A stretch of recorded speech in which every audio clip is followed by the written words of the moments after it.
সম্মানিত ভিউয়ার্স, আসলে মানসিকতা বা দৃষ্টিভঙ্গিটা একটি আলাদা জিনিস।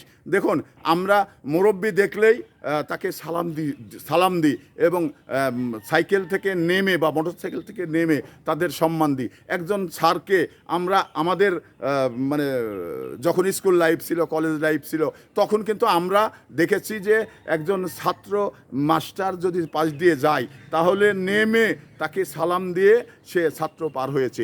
এই যে মানে মানবতাবোধ, এই মানবতাবোধটা কিন্তু বর্তমান প্রজন্মের এই ইয়ং চ্যালেঞ্জার ভিতরে নেই।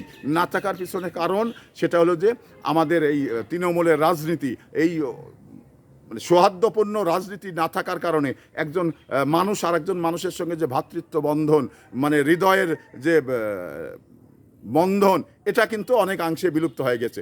আমরা কিন্তু এখন মাঝখানে 2008 থেকে শুরু করে 2024 পর্যন্ত আমরা কিন্তু যে চা স্টলে আওয়ামী লীগ চা খেত সে চা স্টলে বিএনপির লোক যেত না, যে চা স্টলে বিএনপি চা খাতো সেখানে কিন্তু আওয়ামী লীগ যেত না। এটা কিন্তু আমরা এই যে অল্প সময়ে 2024-এর মাঝামাঝি 18 বা 14-এর পরের থেকে 18 বা 18-র মাঝামাঝি এই ঘটনা অনেক জায়গায় দেখেছি। তো তাহলে আমরা তো মানুষ, আমি আওয়ামী লীগকে ভোট দিব না, আপনি আওয়ামী লীগকে ভোট দিবেন, আমি বিএনপিকে ভোট দেব, আপনি বিএনপিকে দিবেন না। পার্থক্য তো এটাই। কিন্তু দেশের সরকার যখন হবে বিএনপি থেকে হবে, আওয়ামী লীগ থেকে হবে, এখন বিএনপি সরকার ক্ষমতায় রয়েছে, তাহলে কি আমি দেশে বসবাস করব না?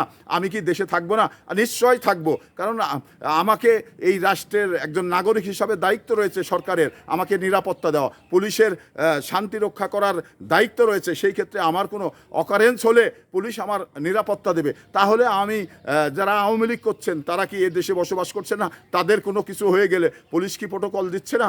এবং তাদের যদি কোনো চিকিৎসার দরকার লাগছে তাহলে কি চিকিৎসা হচ্ছে না? হচ্ছে, আলবোধ হচ্ছে। তো তাহলে আমাদের ঘাটতিটা কোন জায়গায়? এবার